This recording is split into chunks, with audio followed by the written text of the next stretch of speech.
Liam, when you made the decision to hang up the boots 3 months ago, did you have any inkling you'd be here and going back around for another pre-season? No, I didn't actually. I still felt like I had footy left in my body. My body's feeling really good, but at the time I felt like retiring and hanging up the boots was the right thing to do. So it's probably only happened over the last month that this opportunity's come up to represent the Kangaroos, and it's something that I'm really excited about. I mean, it's a great football club.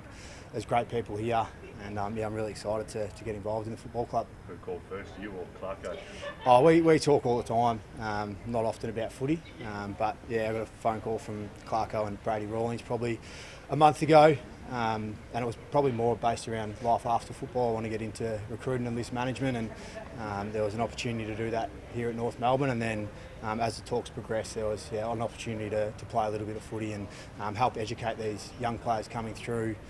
And yeah, I jumped at that opportunity. As I said, I still felt like I had some, a couple of years left in my body. So maybe the quickest way to educate these guys is to be out on the oval with them. So yeah, really excited about what's ahead. How do you split your time between the recruiting and list management side with the playing side? Yeah, so this is my third day today. I haven't sat down with Brady yet. I will do that over the next couple of weeks. But I don't know exactly what it's going to look like. But I'm going to be busy because I know I'm going to be doing a little bit of recruiting and list management stuff as well. So I'm really excited to do that. So you'll be hoping to watch some tape of under-18s and other clubs and go out to games and things like that? Yeah, absolutely. I was very fortunate to do a little bit of that at Hawthorn over the last 18 months, working with Mark McKenzie and Mitch Cashin. So it's a passion of mine, and I enjoy watching footy and I enjoy helping young kids develop. So I'm excited about that opportunity ahead. You can see you out in the field pointing and gesticulating already in drills. Is that part of the remit for you?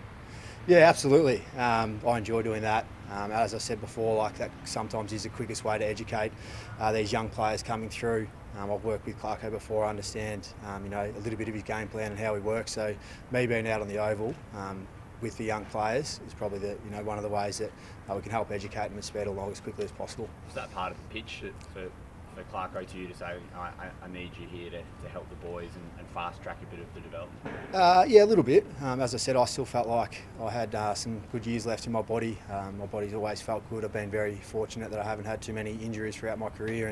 And part of the pitch, I guess, from Brady and Clarko was that I can do some little bit of off-field stuff, but also the opportunity to hopefully play a few games and help educate the young players coming through. So playing wise, do you realistically see it's more than not just like a 1 year playing sort of thing? Do you hope to be here for a couple of years playing wise? I hope so. Yeah, as I said, body's feeling really good.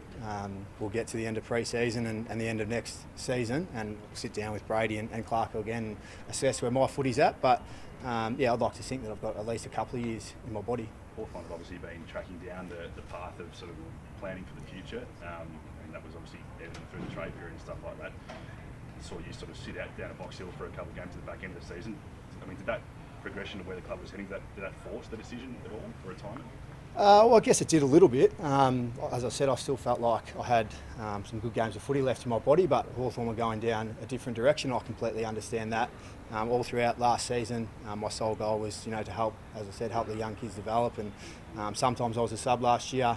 Sometimes I went down to Box Hill and I did play 12 games in the end. So I completely understand the direction the Hawthorn Footy Club is going, and I respect that. But as I said, I still felt like I had a little bit of footy left in my body. But when it got to the decision to retire, that felt like the right thing to do at the time. And I hadn't spoken to any other clubs, and Clarko and Brady pitched this a couple of weeks ago, and I felt like it was the right thing to do. It doesn't sound like you needed much convincing, but it is a big decision to sort of retire and put the line through, and then to come back. So what were the conversations with your family and your partner, and obviously just yourself, just thinking about coming back into it? Yeah, absolutely. It was a big decision. Obviously, Hawthorn played a big part in my life, and forever grateful for everything they did to me. So, to retire a one club player was something that crossed my mind.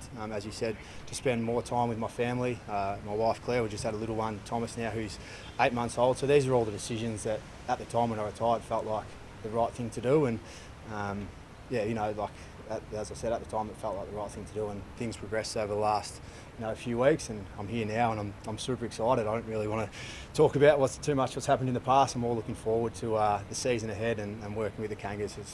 From the 3 days I've been here, there's a great feeling amongst the group at the minute. Do you feel like a new kid at school again? Is the passion sort of back? I'll be honest, I was super nervous coming in on Monday. I felt like a new draftee, and I got a warm welcome from all the staff and the players here, so it didn't take me long to settle in. Daniel Howe at the club as well. Good to have another Hawthorn guy here too. Yeah, absolutely. I played a lot of footy with Howie. Fantastic player, can play multiple positions. I think he's 193. Came second in the time trial that we did here on Monday. Covers the ground really well. Really good, disciplined player. So it's fantastic to, he's a good mate of mine. We live around the corner from each other. So yeah, it did make it a little bit easier to come in with him. And he was sort of in and out of the side of Hawthorn. Do you think he can really cement a spot here at North? Oh, well, that's up to him, I guess. Fair's a good pre-season, no doubt. There's going to be a spot in the side for him. As I said, he's a very good player. He's played, I think, 95 or 6 games. Can play half-back, play a tagging role through the midfield, and also, a super winger. So, I'm sure that he'll play some games for the Kangas, absolutely. What's the focus like in these sessions? We see a lot of time. There's a break, and Clarko will sort of talk through what's going on. Is it going to take a bit of time to instill his game plan? From what you've sort of seen, I guess, in the early days? I'm not sure. That'll be up to the players as well. I mean, we've had a few education sessions. I think we've got 5 sessions left before Christmas now, so it can happen pretty quickly. I've seen it happen quickly before, so that'll be up to the players to how much they buy in, I guess. Have you noticed any differences from Clarko from when you knew under him only a few years back? But yeah, he's changed a bit. He's been overseas a couple of times. I think he spent time with Celtic. He spent time with Golden State Warriors, so he's been, as he always is, working hard, trying to educate himself on the best way to win the next premiership. So that's one of his great strengths, that he's always evolving. So he has got some fresh ideas, which I'm excited to learn about as well. The allegations that came out, obviously, there's going to be a bit of a cloud still hanging over for the next period of time. But did you have any inkling of that from your time at the Hawthorn at all? No, I mean, that investing will play itself out. Hopefully both sides get the fair say. I can only speak on my personal experience with Clarko, and I've had nothing but love, care and respect from him throughout my whole career. And he's always had the players' best interests at heart. So, as I said, I can only speak on my own behalf, but that's what I've experienced. Could it be a distraction at all moving forward through this pre-season? Look, I don't think so.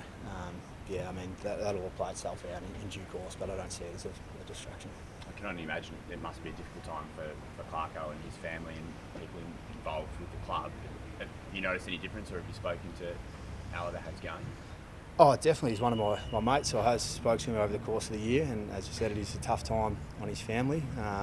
But yeah, look, we're in this position now. We've got to go through the investigation, and hopefully both sides can have their say, and we'll just see how it all plays out, but I can't really comment too much further. Just on the midfield group here, you've played against a fair few of them. You've got to see them up close. I mean, it's only been a couple of days, but how do you rate the mids here? Yeah, I think across not just the midfield, but across the whole list. That was one of the other reasons that I wanted to come across to the Kangas, is that I really rate their list. They've got a lot of young talent. They've got exciting young talent. So, they've got high-end players all across the field. So, that was one of the other, as I said, one of the other reasons I want to come here. And their midfield is super. I mean, you've got Jai Simpkin, LDU, Goldie's still producing some, epic stats. Cunner's in there as well. Probably missed a few. I don't like to name names, but yeah, they've got a great midfield. Any players you've scouted while you've been doing this management stuff the last couple of years who are now at the Kangas? Yeah, I was a big fan of all the players that the Kangas got. Actually, I had my first conversation was with Brady before the draft, and he asked a few guys that I liked, and obviously George had a fantastic year. Missed a little bit with injury. Harry Sheasel was one of the guys that I really liked. I guess I don't like to compare players too much, but he reminded me a little bit of Luke Bruce in a sense.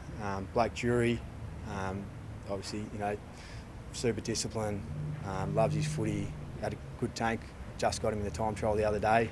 And big Braden George as well, obviously missed with a fair bit with injury, but he was touted as a top 10 pick as well, so we were super excited to get him. And then the guys that we picked up on the rookie list as well was exciting. So I think North Melbourne in a whole had a really good draft. Clarko and the Hawks are one great example of showing that one draft class can very rapidly take a club up the ladder. I mean, it almost seems like this group is so talented that it can sort of happen in a short period of time. It might not be as long as maybe some people talk about. Yeah, absolutely. The draft you're speaking about with Louis, Ruff and Bud, I think 2 years later they were playing in a prelim, and 3 years later they were playing in a grand final. So it's, as I said at the start, if the players buy in and are disciplined to their role, then it can happen really quickly. You mentioned Harry Shengsel before. You wouldn't have spent really any time with him yet, but he was subjected to some pretty disgusting comments online last week. Have the guys been able to get around him a bit, or has it just been sort of ignore the trolls? Yeah, I'm not sure. To be honest, I haven't spoken to him about it yet, but I'm sure that he's had enormous support from people at the football club. Obviously not acceptable, and as I said, footy clubs are great places to be in when things like that happen, because you do get tremendous support from everyone around you. So I'm sure Harry's had enormous support from the Kangaroos.